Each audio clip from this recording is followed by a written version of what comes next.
केंद्रीय मंत्रिमंडल विस्तार की अटकलों के बीच संभावित मंत्रियों का लगातार दिल्ली पहुंचना जारी। महाराष्ट्र के पूर्व सीएम और राज्यसभा सांसद नारायण राणे आज दिल्ली पहुंच रहे हैं। वहीं असम के पूर्व सीएम सर्बानंद सोनोवाल दिल्ली पहुंच गए हैं। बताया जा रहा है कि 1-2 दिन में हो सकता है मोदी कैबिनेट का विस्तार। मंत्रिमंडल में 15 से 20 नए चेहरे हो सकते हैं शामिल। इस बीच बीजेपी नेता ज्योतिरादित्य सिंधिया को दिल्ली बुलाया गया। ज्योतिरादित्य सिंधिया ने भी अपने सभी कार्यक्रम रद्द कर दिल्ली पहुंच गए हैं। सिंधिया आज उज्जैन के महाकाल मंदिर पहुंचे थे, जहां उन्होंने महाकाल की पूजा अर्चना की। दूसरी तरफ कैबिनेट विस्तार की अटकलों के बीच एलजेपी के पशुपति कुमार पारस कल ही दिल्ली पहुंच चुके हैं। जेडीयू को कैबिनेट विस्तार में एक कैबिनेट सीट मंजूर नहीं। सूत्रों के मुताबिक खबर है कि जेडीयू कैबिनेट विस्तार में अपने लिए 2 कैबिनेट और 1 राज्य मंत्री का पद चाहती है, जबकि बीजेपी की तरफ से 1 कैबिनेट और 2 राज्य मंत्री के पद का ऑफर दिया गया है। सूत्रों के हवाले से खबर है कि इस मामले पर जेडीयू अध्यक्ष आरसीपी सिंह बीजेपी से चर्चा कर रहे हैं। माना जा रहा है कि मोदी कैबिनेट में जेडीयू के पार्टी अध्यक्ष आरसीपी सिंह को भी मंत्री बनाया जा सकता है। मोदी कैबिनेट में फेरबदल से पहले 8 राज्यों के राज्यपाल भी बदले गए। मंत्री थावरचंद गहलोत को कर्नाटक का राज्यपाल बनाया गया।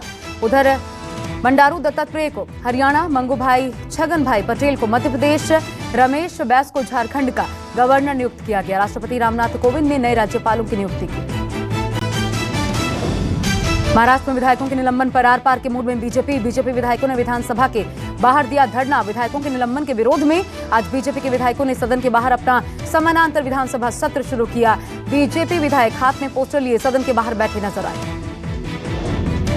पंजाब कांग्रेस की कलह खत्म करने की कोशिशें तेज। आज दिल्ली में सोनिया गांधी से मिलेंगे कैप्टन अमरिंदर सिंह। शाम 5 बजे सोनिया गांधी और अमरिंदर सिंह की होगी मुलाकात। पंजाब में सरकार और संगठन में फेरबदल से पहले सोनिया गांधी और कैप्टन की मुलाकात बेहद अहम मानी जा रही है। हाल ही में सिद्धू ने की थी राहुल गांधी से मुलाकात। आज से जम्मू कश्मीर के दौरे पर परिसीमन आयोग। इस दौरान नेशनल कॉन्फ्रेंस का 5 सदस्यीय प्रतिनिधि मंडल परिसीमन आयोग से मुलाकात करेगा। परिसीमन आयोग की टीम अपने 4 दिवसीय दौरे के दौरान राजनीतिक दलों, प्रतिनिधियों और 20 जिलों के निर्वाचन अधिकारियों से बातचीत करेगी। बातचीत के लिए नेशनल कॉन्फ्रेंस को शाम 5:10 से लेकर के शाम 5:30 तक का वक्त दिया गया है। दिल्ली के सीएम अरविंद केजरीवाल ने शुरू की मुख्यमंत्री कोविड-19 परिवार आर्थिक योजना।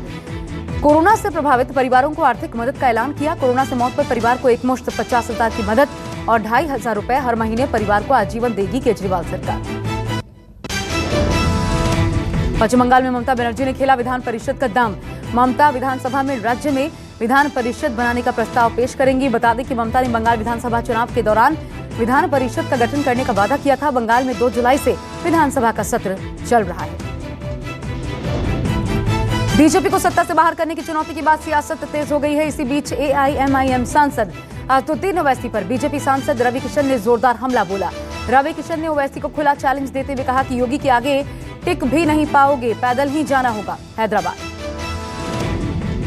महंगाई और राफेल डील को लेकर राहुल गांधी ने फिर केंद्र सरकार को घेरा। बोले मित्रों वाला राफेल है, टैक्स वसूली, महंगा तेल है। महंगाई के विरोध में देश भर में सरकार के खिलाफ प्रदर्शन कर रही है कांग्रेस। आरएसएस प्रमुख मोहन भागवत आज से चित्रकूट दौरे पर। एमपी के कई मंत्रियों ने चित्रकूट में डेरा डाला है। मोहन भागवत का ये दौरा 7 दिनों का होगा। इस दौरान यूपी चुनाव को लेकर मोहन भागवत मंथन करेंगे।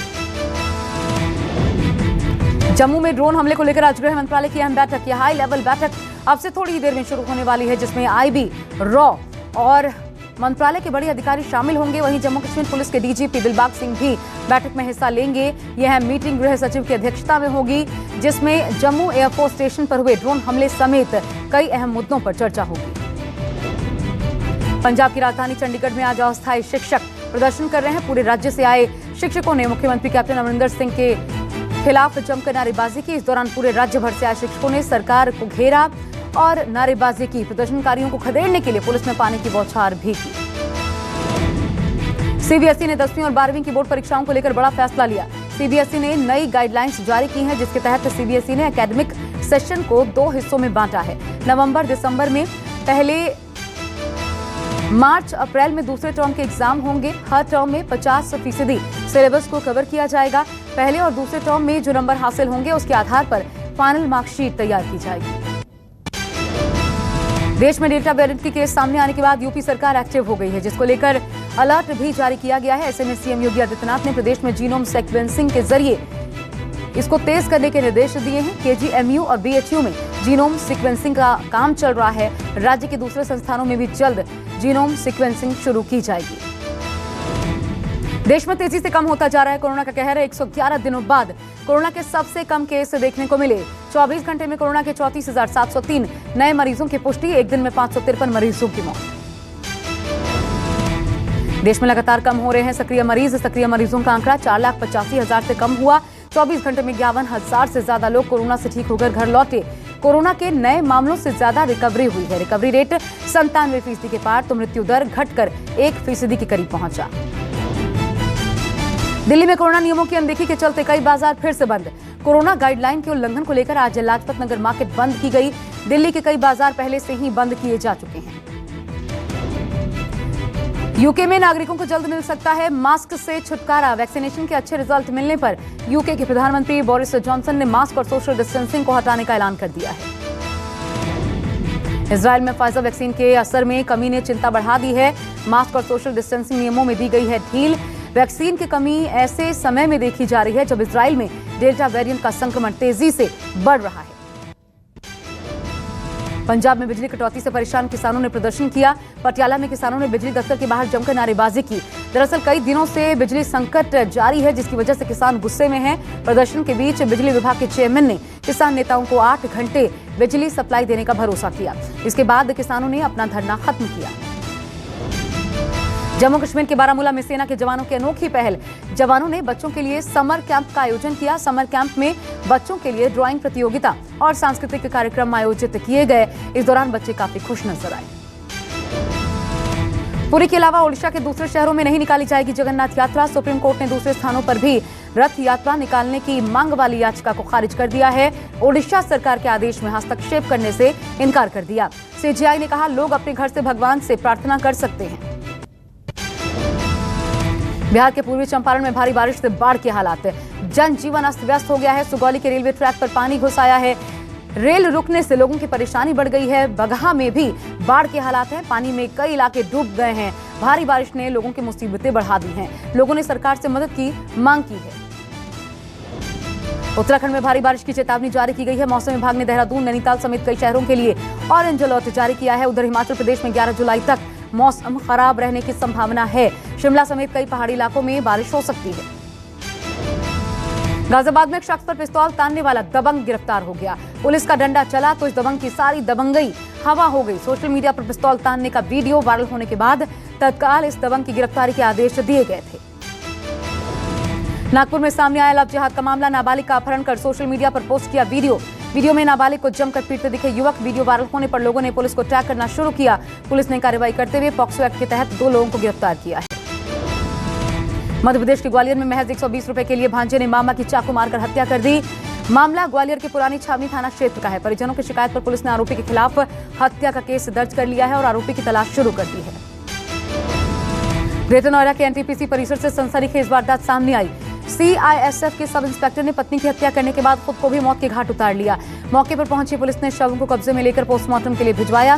पुलिस को मौके से 2 पन्ने का एक सुसाइड नोट भी बरामद हुआ है। गुजरात में सड़क पर सैर करने निकला बब्बर शेर का परिवार। अमरेली पीपावाव बंदरगाह पर शेर के साथ बच्चे भी घूमते नजर आए। शेरों को घूमते देख लोगों की जान सांसत में पड़ गई। शेरों की बढ़ती संख्या और लगातार कम हो रहे जंगल के चलते शहरों की तरफ शेर रुख कर रहे हैं। सरकारी राशन की दुकानों से राशन लेने के लिए योग्यता के नियम बदल जाएंगे। राज्यों के साथ कई दौर की बैठक के बाद अब जल्द नए नियम लागू होने की उम्मीद है। नए नियम के अनुसार केवल आर्थिक रूप से कमजोर वर्ग के लोगों को ही इसका लाभ मिलेगा। जो कि आर्थिक रूप से संपन्न है उन्हें इस सुविधा का लाभ नहीं मिल पाएगा। ये बदलाव जरूरतमंदों को ध्यान में रखते हुए किया जा रहा है। भारत में विमान कंपनियां 65% पैसेंजर कैपेसिटी के साथ उड़ान भर पाएंगी। लॉकडाउन नियमों में ढील के बाद लगातार हवाई सफर करने वाले यात्रियों की संख्या बढ़ी है। इसके बाद उड्डयन मंत्रालय ने पैसेंजर क्षमता में बढ़ोतरी का फैसला किया है। इससे पहले 1 जून को सरकार ने पैसेंजर क्षमता 80% से घटाकर 50% कर दी थी।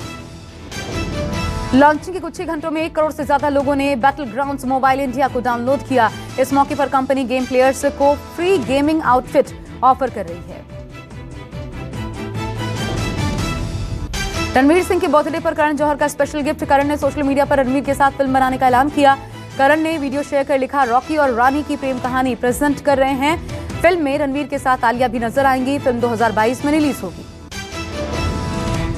विद्या बालन की उपलब्धियों में एक और सम्मान जुड़ गया है। विद्या बालन के नाम पर कश्मीर में एक सैन्य फायरिंग रेंज का नाम रखा गया। विद्या ने इसी साल भारतीय सेना द्वारा आयोजित गुलमर्ग विंटर फेस्टिवल में भाग लिया था। कुछ दिन पहले ही विद्या बालन का नाम ऑस्कर कमेटी में भी शामिल किया गया है। देवोलीना भट्टाचार्य बाहुबली के गाने पर क्लासिकल डांस करती नजर आई। देवोलीना ने क्लासिकल डांस का वीडियो इंस्टाग्राम पर शेयर किया। फैंस के बीच देवोलीना का ये डांस वीडियो काफी वायरल हो रहा है। देवोलीना के छोटे पर्दे पर 10 साल पूरे हुए हैं। नाइजीरिया के एक बोर्डिंग स्कूल में हथियारबंद हमलावरों ने मचाया आतंक। हमले के बाद करीब 150 छात्र लापता हैं। नाइजीरिया की पुलिस का कहना है कि सैन्य कर्मियों के साथ बच्चों की खोज शुरू कर दी गई है। परेशान माता पिता स्कूल परिसर में जमा हो गए हैं। नाइजीरिया में 8 महीने में अपहरण की ये 10वीं बड़ी वारदात है। जापान में भारी बारिश के चलते भूस्खलन, लैंडस्लाइड की वजह से 20 लोग लापता। भूस्खलन होने से कई घर ढहे, मलबे को हटाने का काम जारी।